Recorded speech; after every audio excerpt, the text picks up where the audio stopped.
I'm Jamie Adams, and I've been ensnared by the forging of keys.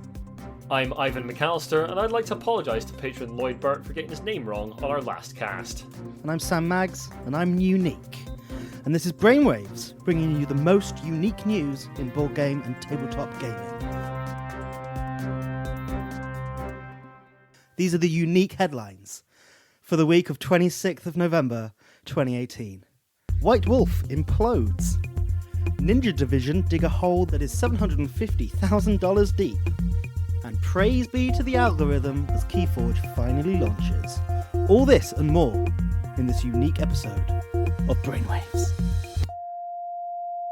White Wolf announced on their website over the weekend that they were actually folding. The Paradox Entertainment, the owners of White Wolf, are taking the White Wolf company into Paradox Entertainment, basically amalgamating the company completely, having a big change of staff, and also putting on hold the Camarilla and Anarch books that were coming out. Why, you may ask? Well, there has been a lot of controversy about the new version of Vampire right from its beginning. In the upcoming Camarilla sourcebook, there was a story point that used the homophobic rounding up of gay men and the killing of gay men in Chechnya as a story point. It was handled pretty disrespectfully, and it caused a lot of outrage in the LGBTQ community, completely understandably. There have been various other controversies about the books since the version 5 launch, and Paradox have finally stepped in. A statement on the website said that the world of darkness has always been about horror, and horror is about exploring the darkest paths of our society, our culture, and ourselves. Horror should not be afraid to explore difficult or sensitive topics, but it should never do so without understanding who those topics are about and what it means to them. Real evil does exist in the world, and we can't ever excuse its real perpetrators or cheapen the suffering of its real victims. In the Chechnya chapter of the V5 Camarilla book, we lost sight of this. The result was a chapter that dealt with a real-world, ongoing tragedy in a crude and disrespectful way. We should have identified this either during the creative process or in editing. This did not happen, and for this we apologise. The full statement, of course, will be linked in our show notes, but basically White Wolf will no longer exist. It'll be part of Paradox Entertainment. What will happen with these books down the line, no one really knows at the moment, though presumably they will be released eventually because a lot of other work has gone into them. But yeah, it's obviously a black mark on Paradox and White Wolf after a whole slew of problems where they basically round about the release of the 5th edition of the game. They did have to basically say that they were not dog whistling to the far right and the alt-right, which they were accused of through some of the writing in the book. It's basically been a bit of a catastrophe for them top to bottom. Not very well handled at all. I think the part of the press release that you said there, Ian, hits it on the head. It's horror is about exploring the dark paths of our society, our culture, ourselves. Shouldn't be afraid to discuss difficult, sensitive topics, but never without understanding who those topics are about and what it means to them. And yeah, there's a way to talk about this stuff without basically cheapening that event, especially such a recent event as well. This has obviously been a bit of a catastrophe. Paradox do seem to have eventually taken the reins and done the right thing. So we'll see if this comes out in the end. I'm sure there are some good writers within White Wolf, but they've certainly had a lot of controversy of some of the people they've hired, and it sounds like a major restructuring and major rethink is needed by the company. On November the 11th, 2015, Ninja Division's Kickstarter for Super Dungeon Explore Legends ended with $1,290,522 out of a goal of $80,000. Initially, they'd planned to deliver by December of 2016.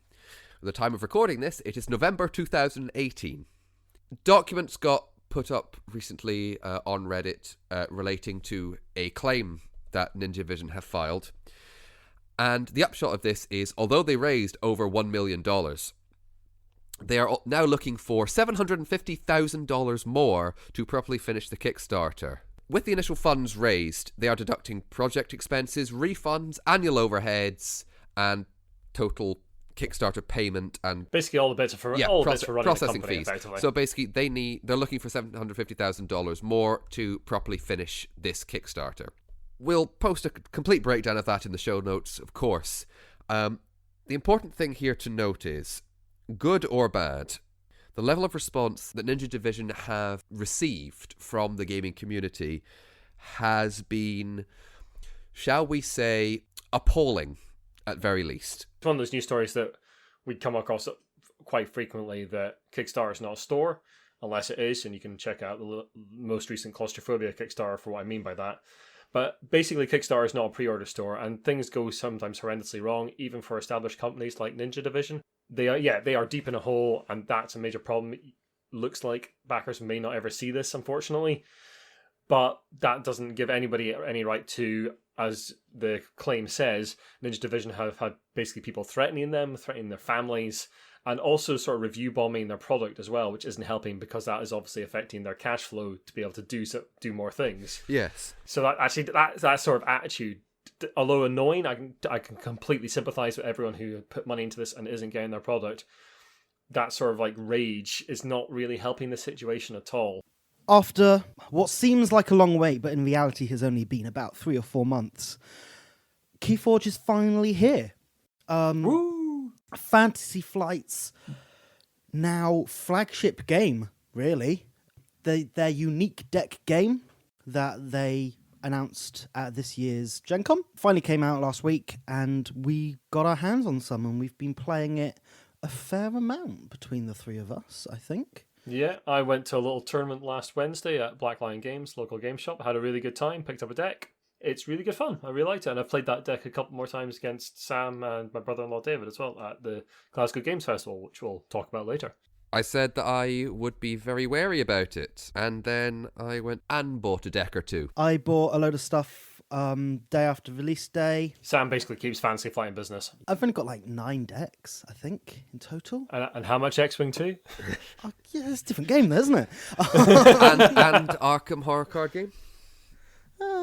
Yeah, don't talk to me about that. I've probably got more than Sam in that. Anyway, we've been playing it all weekend against various people. Basically, any downtime we get in my house, I live with 2 other people, any downtime that anyone gets in the house, someone's playing Keyforge. And it's actually quite good, really, just to be playing a competitive card game, which I haven't done for a long time. I've really enjoyed, but I've only got 1 deck so far, and I've really enjoyed really delving into that deck and figuring out how it works and seeing combos. And I'm still sort of seeing little combos and different things I could do with the deck even now. I've sort of 5 games in.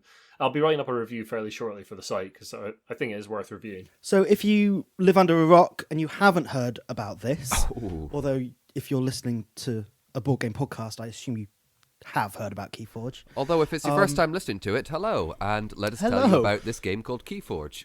Keyforge is a competitive 2-player card game with a gameplay very similar to most competitive card games you've probably played before. You've got creatures, artifacts, just one-shot event cards, that you play, and you're just trying to beat your opponent towards an end goal. It was designed by Richard Garfield in collaboration with Fantasy Flight Games, and it's the world's first unique deck game. What that means is you don't deck build in this game. There's no booster packs. You go to the shop, you pay, over here in the UK, it's between £8 or £9, and you get a deck. That is your deck. It is procedurally generated using the all holy sacred algorithm. Everything seems pretty balanced at the moment, but that is your deck. It is unique to you, and you cannot change it. There are 7 factions. You'll get 3 out of the 7 factions in your deck with a unique deck name, a unique deck card back art that again is being kind of algorithmically, procedurally generated. Yeah, some names we've got at the moment. One of my favourite ones is the Corporal who hustles coin purses. The second deck I have is the Goblin that becomes the Mace, which I think is glorious. We're going to stick on the topic of names. So last week, I think it was about a day or 2 before the official release of the game. Yeah. Pre-release events had been happening across America mainly, and Fantasy Flight put out a news announcement saying, so some things seem to have slipped past our name-generating algorithm, which has resulted in some defective decks with unfortunate names. And they say it affected 0.05% of the first print run, which someone estimated being about 50 decks in the world will be defective, and you won't be able to register them with the online system. So what does unfortunate names mean? No one really knows, but we've had some guesses from a couple of places. Well, we've had some definite hits. Some decks, probably decks that have not been accepted by the app. The important thing to know is within a maybe a couple of hours or a day after this was announced, photoshopped cards sprung up everywhere on Reddit, and Yeah, I think at this point it's kind of hard to really know what is legit and what is photoshopped. One that I think has been confirmed as legitimate is Titan Flayer, the farmer of racism. I think that's kind of the famous one that's out there. There was one that was something like the pirate that jabbers at heteronormativity, which I think is just glorious. There was the Emperor that pays for boys or something. the Emperor That that is pays true. for boys, yes. Yeah. And I think recently the word fascism has popped up in a deck name as well, somewhere Yeah. out there. But they said they've tweaked the algorithm and that won't happen in future print runs. We could talk for ages on Keyforge. We don't have much time to here. The best thing you can do as a listener is subscribe to our Patreon page. At the $2 level, you get entry and access to our sister podcast, Idle Thoughts, that goes out once a month, where we just chat about games we play, and we will definitely be talking about Keyforge over there this month. For sure. On with some more juicy news.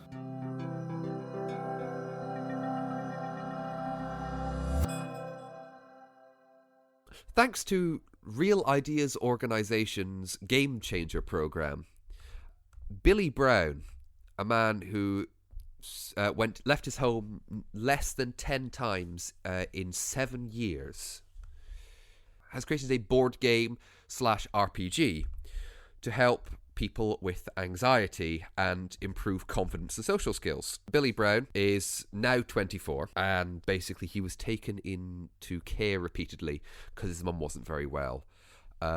And he ended up, as I said, spending 7 years at home, gaming, chat rooms, only going out really for doctor's appointments and such like. And now he's come out and developed this game where players will meet once a week for a couple of weeks or a couple of months in an attempt to improve their social skills.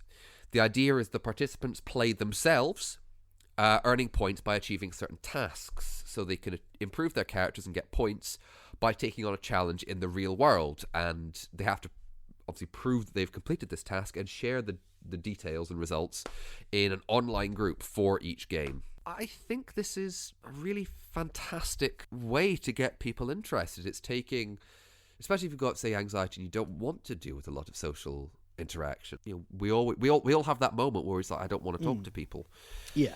And getting like-minded people together and going, okay, what you're feeling is absolutely fine, but we're going to try and help that through a medium that you might be most familiar with, that maybe you do retreat into the world of online gaming or online forum role-playing, and getting you to play a board game in itself to improve your character / yourself by completing tasks in the real world.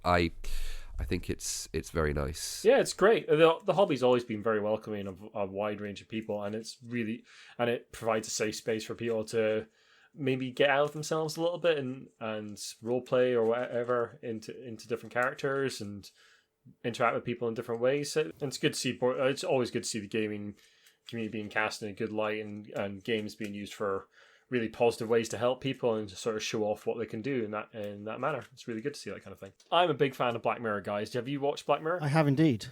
Never.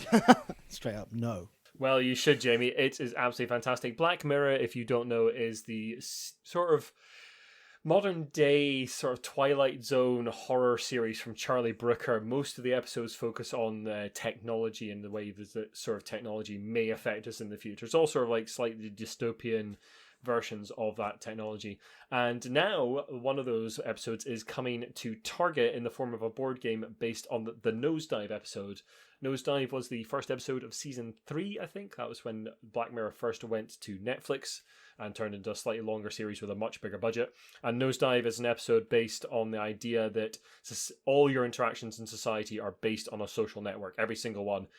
So you're rated constantly for everything you do, photos you take, photos you put on Facebook or the equivalent, even just tipping someone or not at a restaurant, or in the case of the main character, how they act at a wedding that they're going to, and all those sort of social interactions are all rated. On a slight side note, the Chinese government is actually trying to do this. They are putting out an app, or they're intending to, where citizens are basically rated on how good a citizen they are, and that will get you access to various different things. And what I have to say to the Chinese government is, Black Mirror is not a roadmap for your society. Crazy stuff. Yeah, if you're in government and any of your policies come close to a Black Mirror episode, you should stop right now. There's a proven track record of science fiction forerunning events that occur. Example of things, you joke about, or not joke, but the idea of 1984, the communist events of Big Brother, and now the United Kingdom is the most surveyed country, I believe, in the world. Well, tablets in Star Trek. Tablets in Star Trek. Absolutely. It's not surprising. Let's just say that. No, indeed. So a board game based on Nosedive is coming to Target. It's going to be a Target exclusive again. Nosedive features light, social, and strategic gameplay that is engaging, interactive, and accessible for new players. We don't know much more about it at the moment, other than there is going to be app integration, appropriately enough for a series about tech horror. I am very dubious of this. I mean, I really, really love Black Mirror. I find it hard to recommend to people because some of the episodes are very hard watch. But can they really capture that sort of like that creeping horror of the episode in a board game? I don't know if you can. From the horror of real life, we're going to go to the horror of high fantasy, with 2 custom scenario kits being announced and released for the Lord of the Rings, the card game. Still going strong, which is good to see. I was a long-time player, and then about 2-3 years ago, ducked out of the game. It was just getting a bit too much, not finding I had the time anymore. These are both decks that have been released at certain events throughout the past year. I think one was recently one of their Gen Con decks, but now they are being released to the general public. We have the Wizard's Quest and the Woodland Realm. And what they mean by custom scenarios, so usually how it works in Lord of the Rings, the card game, much like Arkham Horror and other kind of adventure card games like that, you get given a deck that you work through, and that's the story of that scenario. It's unchangeable. There it is. With these custom ones, you're given a few options that at the beginning of the game, you build that deck yourself, and it just gives you a lot more to work with and a lot more replay value, really, I think is what they're going for, and just a different take on the game. What do you think about this, Ian, being a big card games player? Yeah, I mean, I can see custom scenarios being a cool addition to the game. It might be an interesting thing to see in Arkham somewhere down the line as well. I think it's something we'll maybe probably bits and pieces. Definitely see in Arkham. Some of the same team for the Lord of the Rings LCG are involved with Arkham as well. So if this works for them, then maybe that will see something like that in Arkham, sort of like choose your own adventure style kind of thing that you can put together your own scenarios. That'd be a cool thing to see. I'd like to see that kind of thing in Arkham. But I mean, I've got no interest in this particularly myself because I never really played the Lord of the Rings LCG. But it's good to see it still being supported for its fans, and it still seems to be going strong, so that's great. Yeah, no, always good to see more good stuff. As we mentioned earlier in the show, we were at the Glasgow Games Festival on Saturday. Mostly we just played games amongst ourselves, I have to admit, because we don't really get to see each other in the flesh very often. But we did have a wee wander around the show, and what did you think of it, guys? It was friendly. Yeah. Seemed to be a lot kind of going on. Lots of people attracted to it, which is really good. Yeah, it felt busier than last year to me. It felt like there was a lot more people there than last year. But I haven't seen their numbers yet. But it did feel a good bit busier. And there was a good few exhibitors, a lot of local designers like Mark McKinnon of Wreck and Ruin, Keith of Nuts and Bots. There was One Free Elephant were there with their stuff. Bez was there. Bez was there as well. A couple of local shops. There was Nightly Games from Lanark and Red Dice Games from Edinburgh were both there. And yeah, it was just a good, friendly, relaxed event with a decent games library. Had some Essen releases in there. And we met up with a good few friends of the show. We met up with Lucky Frog, played a bit of Keyforge with them. Indeed. I met up with Ian from Unpopular Mechanics on Twitter and finally had a Netrunner game that has been brewing since Tabletop Scotland. That was good fun. I beat him though, so it's all good. No, that was really good. That was really good fun. I didn't get a chance to play Space Horizons that he was showing off at the con, unfortunately. So it was nice to see you guys come over to the West Coast for once. And yeah, as we said, we don't see each other very often. We probably see each other in the flesh altogether. I'd probably say less than half a dozen times this year. We don't see each other in the altogether. Don't give the listeners the wrong impression. No, not that way. Whoa. No, I think we've. It's not that kind of festival. No. very rarely often manage to get together, the three of us, and play some games. So it's always good when we do. We started the day with some Keyforge, showing Jamie the ropes. We played an Unlock adventure. Yes, I in preparation for this, I bought one of the most recent Unlock boxes, Unlock Secret Adventures. It's the third box set in the Unlock series that's been released in the UK and Europe so far. Now, Sam and I have played the last 2 boxes, so we played 6 adventures altogether. And a promo. And one promo. We played as well. And I'd never played an Unlock adventure in my life. And we jumped into the hardest one in the box with the Wizard of Oz. Yes. I quite enjoyed it. I can totally see the appeal of the games. I think it does something that nothing else does, which is nice. Yeah, it definitely does something nothing else does. The app integration is good. There is occasional sort of like my brother-in-law Dave was with us as well and was playing as well, and he made a very good point that there is a certain logic that the designers use, and it's just one of those things that you sort of have to tune into a little bit, much like you used to have to tune into sort of point-and-click adventure logic, that kind of thing. But as well as Unlock, we played Scofton. We did. As well, which is a game that I'd been sent from Moose Games all the way from Australia. I'd played it once before. What did you guys think of it? So this is a worker placement game that's themed around a restaurant. An all-you-can-eat restaurant. Yeah, eating some lovely food, rearranging it in your stomach, and scoring points. Quite a new, interesting theme take on that, to be honest. As far as the way it played, I found it to be a very standard worker placement. But as you were saying, I think the theme is actually quite nice there, that there's ways to kind of steal things off other people's plates, spill things on the floor so people can't access certain parts of the restaurant with their meeples, and there were some nice little things in there to give it a little bit of flair. What about you, Jimmy? You're a worker placement guy. Apparently. I thought as a Definitely. kind of... yeah. I think as it was a kind of nice light to medium worker placement game with a little bit of tile kind of placement as well as worker placement, that makes sense. Reminds me ever so slightly of Ex Libris with the not just the puzzle on the board, but the puzzle of in front of you, the puzzle on the main board and the puzzle on the personal board, where you're trying to get particular food into a particular section of your stomach in order to gain points. I think it was fine. Would I get it if I had no other worker placements? Probably. Would I buy it as another good example of worker placement? I'll be honest and say probably not. It was good at what it did, but it didn't make my socks roll up and down, let's say that way. Yeah, I think it's a fairly straightforward worker placement. If I didn't have another worker placement, I might go for it, actually. Okay. Because I think it's probably one of the most thematic worker placement games I've played. I would say, yeah. I think the theme comes through really well. I find that a lot of worker placements, the theme is very hidden. Pitted up against something like Ex Libris, I'd go with Ex Libris. I think Ex Libris with the theme, and when I was playing Scofton, I was at points very aware I was playing a worker placement game, and that's what it was. It was like, what's this guy going to do this turn? He's going to go to that counter. This guy's going to go to that counter, and I need to get these things into my plate, or whatever it was. Mm-hmm. Whereas with Ex Libris, I was kind of a bit more engrossed in the world and all the locations you could go to and sorting out my... Because also I think the puzzle in Ex Libris, or rearranging your bookshelf, is a bit more involved. It's a good puzzle. Yes. Yeah. And that's actually the main bit of the game in Ex Libris, where I found it wasn't in Scofton.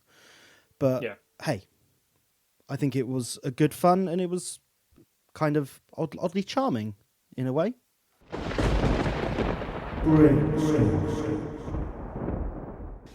So, for our brainstorm this week, this comes from Simon Marr on Twitter. Thanks very much, Simon, for posing this. Simon was wondering what game mechanics we would like to see the back of or see more of in 2019. So, I've turned that around a little bit to when I was forming the question for brainstorm.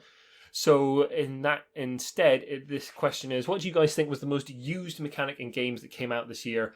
And where do we think we'll see innovation over the course of 2019? This year and last year, to be honest, but carried on into this year, we've seen a bigger boom in the legacy mechanic, Yeah, absolutely. The ongoing campaign game, regularly meet up and play through this story, play through this world, whatever it might be.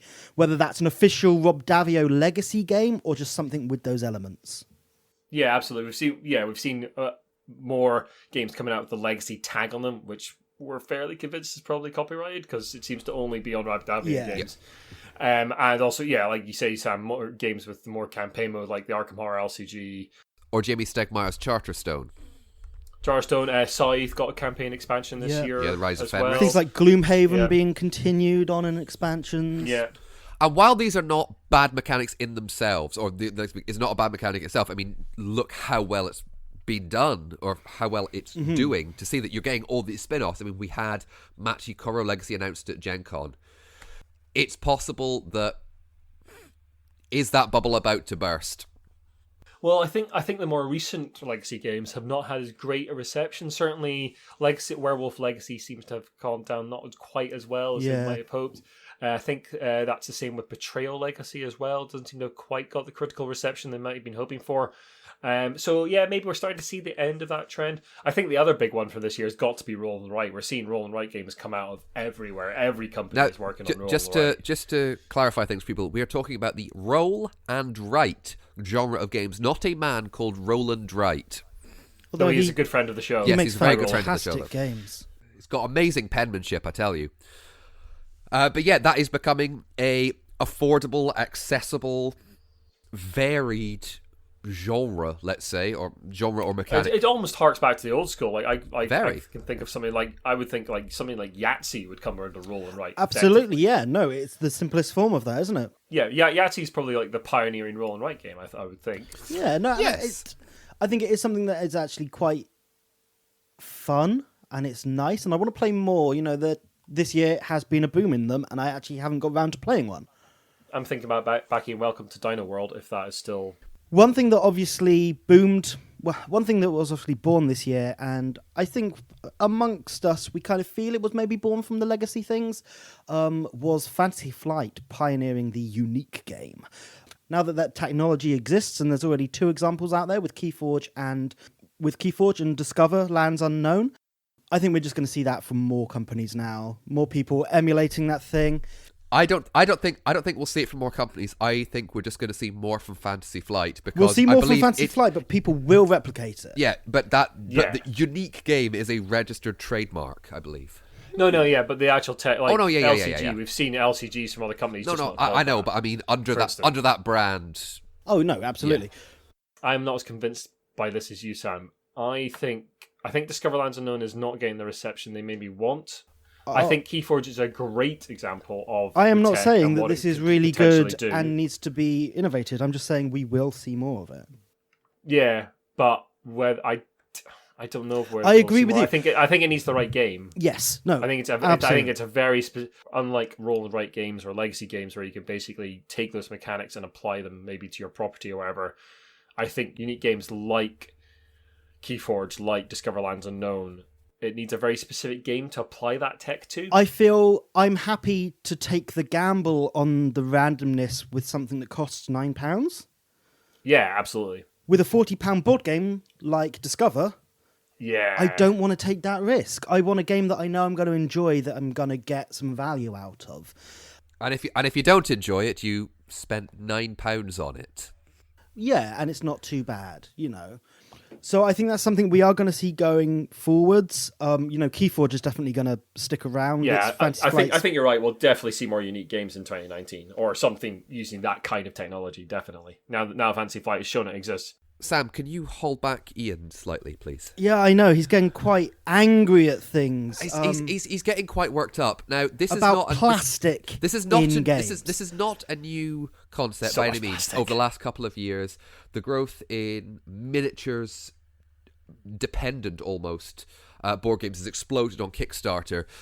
Basically, just games being sold on the fact they have lots of miniatures. Yeah, the apotheosis of this is campaigns such as Hate from Cool Mini or Not earlier this year, and Cthulhu Death May Die, or the most recent one from Triton Noir, Assassin's Creed Brotherhood of Venice.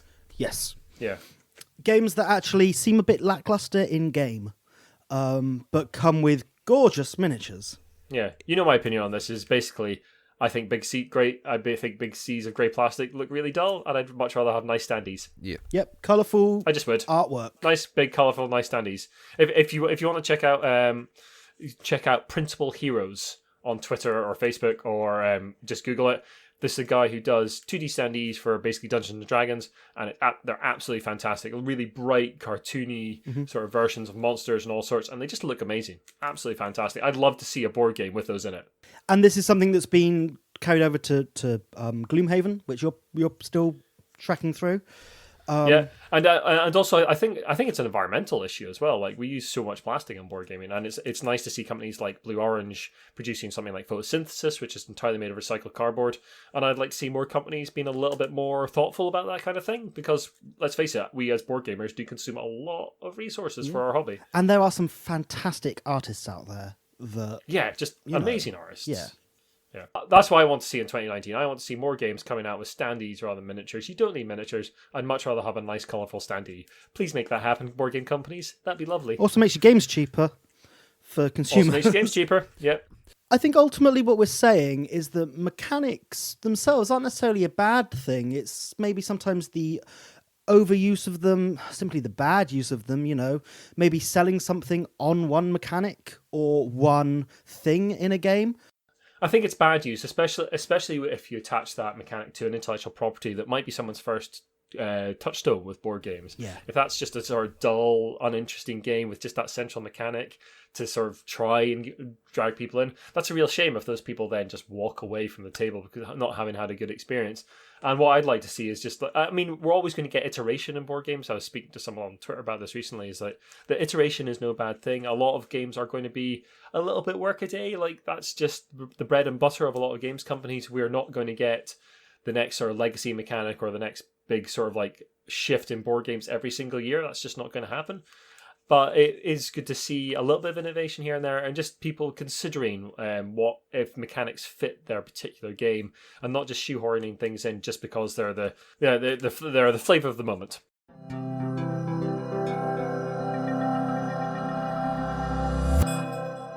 So, talking about innovation and changing things up, we thought we'd keep it really in theme for the end of the show this week by talking about a company constantly innovating, changing themes, changing people's expectations of board games. And with that, we'd like to announce Scouts Monopoly from Hasbro. Guys, all about I told you about Scouts. Monopoly stories. Stop putting Monopoly stories at the end of the show. This is not a Monopoly story. This is a there's a Scout Association story. And as a ex-Scout leader, I believe this is personal interest.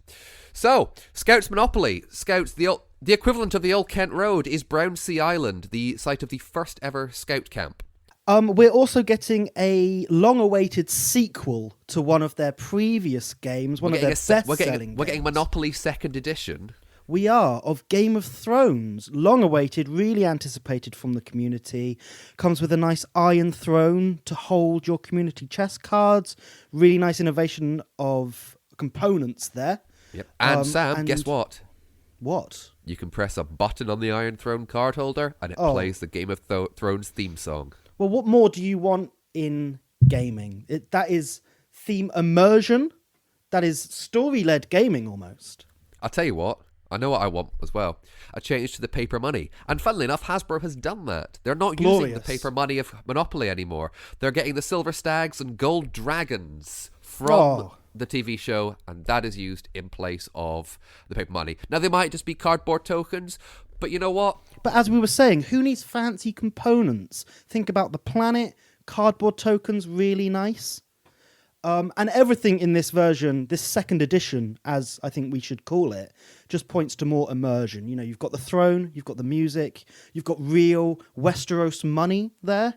Moving from the dragons of Game of Thrones to another dragon happening in London very soon, I am going to be going to Dragon Meet on the 1st of December. I will be there wearing my press hat, not quite literally, but I will be wearing the new Giant Brain livery that we're all wearing at Glasgow Games Festival.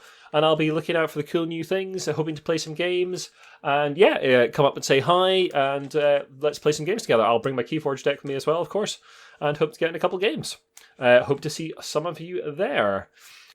Just before we go, we'd like to do a little shout out to our latest patron, that is Robert Ruthven, who runs the Lucky Sparrow Games Cafe, which will be opening up soon in Glasgow. They are our most recent patron, and we gave them some badges for all the staff at the Lucky Sparrow Games Cafe. And hopefully once they are out and open, we will be heading through there to maybe run some games, play some games there, and check them out. We'll give you a full report if we do that. Oh, I definitely will, don't worry. Yeah, Jamie, as our West Coast correspondent, will definitely be visiting and tell us what it's like. If you would like to join Robert and become a patron, we will put a link in the show notes. For just $1 a month, you will get a link to the extended version of the cast, and believe me, this cast is going to have a very extended version. And you will also get access to the Idle Thoughts cast, which is our new sister cast. The first one will be going out this week to our patrons at the $2 level. That's a cast where Sam, Jamie, and I just chat about the games we've played. And we'll be doing that once a month. So thank you very much for listening, everyone. If you like what you've listened to, then the best way to help us out is to share the podcast and drop us a review and rating on iTunes. Every little share helps. Twitter, Facebook, we don't really mind. Just share us about. It really, really helps us out. You can also follow us on Twitter at The Giant Brain, Instagram Giant Brain UK, Facebook The Giant Brain, website is giantbrain.co.uk, where we put up reviews and that kind of thing.